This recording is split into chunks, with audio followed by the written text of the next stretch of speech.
Hi ඔන්න අද video එකෙන් කතා කරන්න යන්නේ ඔයාලා හැමෝම හොය හිටපු මූණට ලස්සන ග්ලෝ එකක් ලබා දෙන වයිරල් කොරියන් ෆේස් මාස්ක් එකක් ගැන.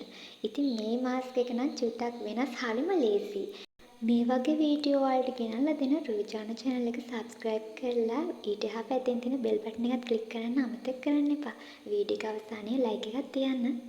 ඉතින් ගොඩක් අය හිතන මේ කොරියන් ෆේස් මාස්ක් එක හදන්න සුදු හාල් වලින් විතරයි කියලා. එහෙම නෑ. ඔයාලට පුළුවන් මේකට රතු සහල් භාවිතා කරන්න. මොකද සුදු හාල් වලට වඩා රතු සහල් වල පෝෂණ ගුණය ඉතා වැඩි. ඉතින් මං අද රතු සහල් තමයි මේකට ගන්නෙ. අපි ෆේස් පැක් එකක් සහ ටෝන් එකක් තමයි අද හදන්නේ. මුලින් ෆේස් පැක් එක හදාගන්න අපි රතු සහල් වලින් පොඩි මිටක් අවශ්‍ය ප්‍රමාණයට වෙනම භාජනයකට දාගන්න ඕනේ. ඊට පස්සේ අපි හාල් ටික හොදගනිද්දි ගොඩක් වෙලා හාල් හොදන්නේ නැහැ. අපි දෙවතාවයි මේ සහල් ටික හොදගන්නේ. හාල් ටික හොදනකම් මම ඔයාලට පැහැදිලි කරලා දෙන්නම් මේ මාස්ක් එකෙන් අපේ මුහුණට ලැබෙන ප්‍රතිලාභ මොනවද? ඒ වගේම රතු සහල් යොදාගෙන අපිට ගන්න පුළුවන් බෙනිෆිට්ස් මොනවද කියලා. ඉතින් මම මේකට රතු සහල්ම යොදාගත්තේ සුදු සහල් වලට ගොඩක් හොඳයි. මේ රතු සහල් වල පෝෂණ ගුණය අතින් වැඩි. ඉතින් මේ මොනවද? අපේ සමනම්මශීලීත්වය මේකෙන් වැඩි කරනවා. ඒ වගේම ඔයාලගේ කුරුල ලප ඇවිල්ලා ඒවල තැවිල්ල ගතිය මෙන්න මේ පැක් එකෙන් සමනය කරලා දෙනවා. ඒ වගේම මේ රතු සහල් වල විටමින් E යකඩ බහුලව පවතින හින්දා ඔයාලගේ blood circulation එක වැඩි දියුණු කරනවා. ඒ වගේම සමට හොඳ ග්ලෝ එකක්, දීප්තියක්, එළියක්, තරුණ බවක් ලබා දෙනවා. අපේ සමේ මොයිස්චර් එක වැඩි දියුණු කරලා සම රැලි වැටීම් වගේ දේවල් පාලනය කරනවා. ඒ වගේම ඔයාලගේ හමේ තියෙන අඳුරු බව, හිරු එළියට සිදුවන හානි වළක්වලා ඔයාලගේ සමට තරුණ පෙනුමක් ලබා දෙනවා. මේ රයිස් වෝටර් වලින් අපේ සමේ ගැඹුරටම තෙතමනය ගමන් කරලා පෝෂණයක් ඇතුළාන්තයටම ලබා දෙනවා. මේ පැක් එක දාලා පළවෙනි අවස්ථාවේදීම ඔයාලගේ මූණෙන් දීප්තිමත් පෙනුමක් ඔයාලට බලාගැනීමේ හැකියාව තියෙනවා. ඉතින් මේ වගේ බෙනිෆිට්ස් රාශියක් ඔයාලගේ හමට ලබා ගන්න පුළුවන් මේ මාස්ක් එක හරහා කියා ගන්න බැරි තරම් හොඳ පෝෂණයක් ඇත්තටම මේ මාස්ක් එක හරහා අපිට ලැබෙනවා. ඉතින් එක අමුද්‍රව්‍යයක් විතරක් පාවිච්චි කරලා වැඩි ප්‍රතිලාභයක් ලබා ගන්න පුළුවන් නම් ඒක කොච්චර හොඳද? ඔයාලා එදිනෙදා දකින ඉහළ සන්නාම් වලට ඈත් ක්‍රීම් සීරම්ස් වල මේන් ඉන්ග්‍රීඩියන්ට් එක විදියට අඩංගු වෙලා තියෙන්නේ රයිස් වෝටර්. ඉතින් ඔයාලත් දැකලා ඇති ඒක.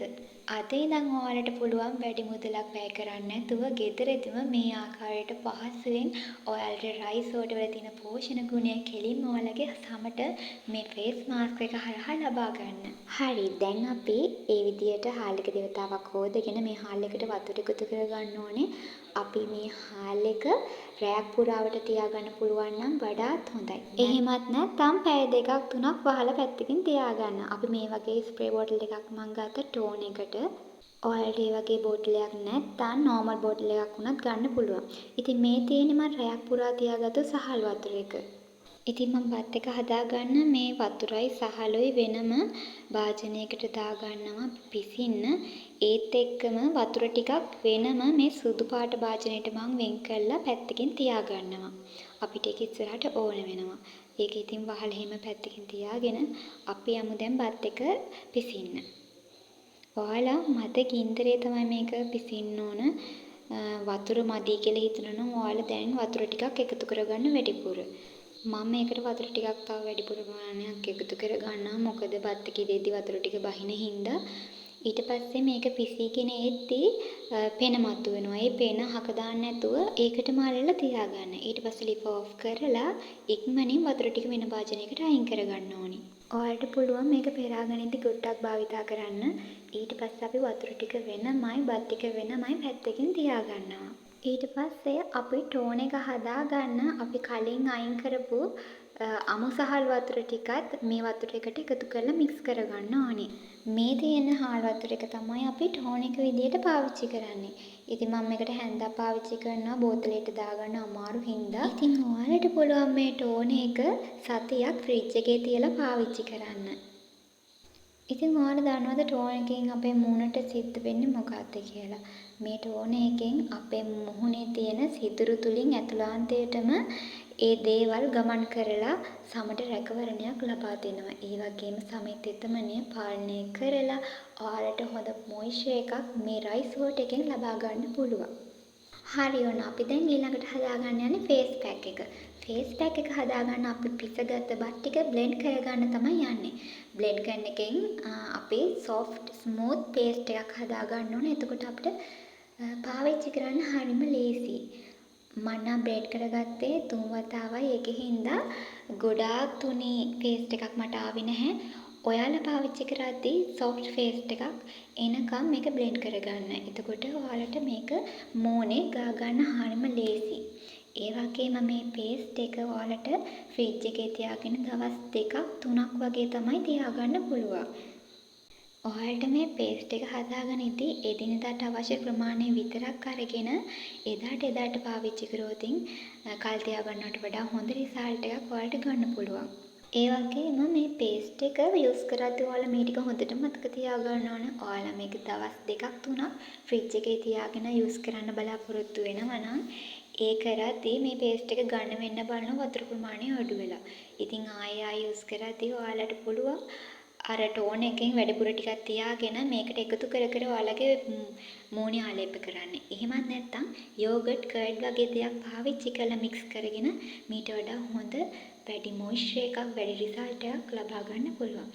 ඉතින් කර්ඩ් එකක් දාන එකෙන් ඔයාලට හොඳ ගැඹුරු තෙතමනයක් ලබා ගන්න පුළුවන්. වගේම ඔයාලගේ මුහුණේ තියෙන සිදුරු තද කිරීමක් සිදු වෙනවා. ඒ වගේම ටෑන් පිග්මන්ටේෂන් වගේ දේවල් අවුවට පිලිස්සම් සමනය කරලා ඔයාලට තරුණ සමක් ඉක්මනින් ලබා ගැනීමේ හැකියාවක් තියෙනවා. මම දැන් මේ පේස්ට් එක මූණේ ආලේප කරගන්න යන්නේ. ඔයාලා නිතරම මේ පේස්ට් එක මූණේ ගාද්දී උඩි අතට ගන්න. කොහොම වෙලාවකවත් පල්ලෙහා අතට කම්බුලේ ඉඳලා නිකටට පල්ලෙහාට අතට ගන්න එපා. ඒක වැරදි. අපේ මූණ එහෙම කරාම එල්ල වැටීමක් සිදු වෙනවා. අපි මෙහෙම පල්ලෙහාට අදිනවනේ මේ පේස්ට් එකත් පොඩ්ඩක් ගන්න කමකින් යුක්තයිනේ. ඒකෙන් හින්දා නිකට ඉඳලා කම්බුලේ සිට ඉහළට පේස්ට් එක ගා ගන්න. මම මේ පේස්ට් එක ගාන්නේ අතින්. ඔයාලට පුළුවන් මේකට බ්‍රෂ් එකක් පාවිච්චි කරන්නත්. එහෙමත් නැත්නම් අතින් ගා ගන්නත් පුළුවන්. මම මේ පැක් එක බෙල්ලට ඒ වගේම බෙල්ලෙන් පොඩ්ඩක් පල්ලෙහාටත් දා ගන්නවා. මම ගවුම ඕපන් ෂෝල්ඩර් දාගත්තා. මගේ බෙල්ලටත් මේ පැක් එක යූස් කරන්න ඕනේ හින්දා. ඉතින් ඔයාලා පැක් එකක් ගාගෙන ඉදී ඔයාලගේ ගවුම සාලුවකින් කවර් කරගන්න. ඒ වගේම ඔයාලගේ කරාබු ජුවලරි තියෙනවා නම් ඒවත් ඉවත් කරගන්න. ඒ වගේම මතක ඇතුව ඔයාලා ඔයාලගේ කොණ්ඩේ උඩට කළ ගැට ගහගන්න. නැත්තම් කොණ්ඩවල මේ පැක් එක පැටලෙවිලා ඒක හරිම කරදරයක් වෙනවා. දැන් මේ මට වෙලා තියෙනවා වගේ. හරි දැන් අපි මේ ෆේස් මාස්ක් එක හොඳට මූණට ඇබ්සෝබ් වෙන විනාඩි 20ක් තියන්න ඕනේ. ඊට පස්සේ මේ මාස්ක් එකේ තියෙන මොයිස්චර් එක හොඳට අපේ මූණට අල්ලලා මේක වේලෙන්න ගන්නවා. හරි එහෙනම් මම විනාඩි 20කට පස්සේ එන්නම්. ඔන්න මේ තියෙන්නේ විනාඩි 20කට පස්සේ පැක් එක කොහොමද තියෙන්නේ කියලා.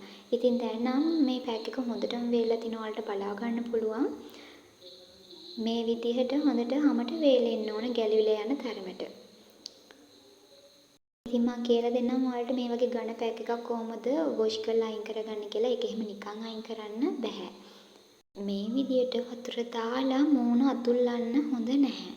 අපි කරන්න ඕනේ මුලින්ම වතුර ටිකකින් මූණ මේ මම පෙන්නන විදිහට ටච් එකක් දීලා තෙත් කරගන්න එක. ඊට පස්සේ ඔයාලගේ ඇඟිලි දෙක මගින් ඇඟිලි තුඩු වලින් රවුමට ආකාරයට ස්ක්‍රබ් කරනවා වගේ මේ ටික හොඳට බුරුල් කරගන්න ඕනේ. ඊට පස්සේ වතුර ටිකක් අරගෙන ආයෙත් එම්මලා පැක් එක බුරුල් වුණාට පස්සේ ඔයාලට පුළුවන් අත් දෙකෙන් මේ විදිහට අතුල්ලලා ඒවා ටික අයින් කරගෙන ඔයාලට මූණ වොෂ් කරගන්න. මේ විදිහට කරාම ඔයාගේ හැම ඇදීමකට ලක් වෙන්නේ නැහැ. මම වොෂ් කරගෙන එන්නම්. ඔන්න මේ තියෙන්නේ පැක් එක විතරක් දාලා රිසල්ට් එක. ඉතින් මට නම් මේකෙන් මාර රිසල්ට් එකක් තියෙනවා. ඇත්තටම හැම ක්ලියර් වෙලා හැමට ලොකු ෂයින් එකක් කලින් තිබ්බට වඩා ඇවිල්ලා තියෙනවා. ඉතින් ඔයාලටම පේනවා ඇතිනේ මගේ ඔයිලි ස්කින් එකක් නෙමෙයි. මගේ තියෙන්නේ නෝමල් සහ ඩ්‍රයි වගේ ස්කින් එකක්. ඉතින් ඒකට හොඳ මොයිස්චර් එකක් ලැබුණාට පස්සේ හොඳ ෂයින් ගතියක් එනවා කියන්නේ ඒක මාරයි. මම දැන් මේ පෙන්වන්නේ ටෝන කරන විදිය. ඉතින් මම මේකේ කලින් පෙන්නුවා ටෝන කොහෙට දාන්න කියලා කම්බුල් දෙපැත්තට නිකලට නහයට සහ නළලට. ඉතින් ඔයාලා ටෝන එක පාවිච්චි කරද්දී ස්ප්‍රේ කරනවට වඩා පුළුන් කෑල්ලක් ටිෂු කොලයක් ආධාරයෙන් ඒකට ස්ප්‍රේ කරලා මේ ටෝනර් සත්කාරය ඔයාලට ෆේස් පැක් එක දාන්න ඕනෙම නෑ කරන්න. ඔයාලට උදේට රෑට වගේ මේක පාවිච්චි කරලා ඔයාලගේ සම ග්ලෝ තත්වයකට ගන්න පුළුවන්.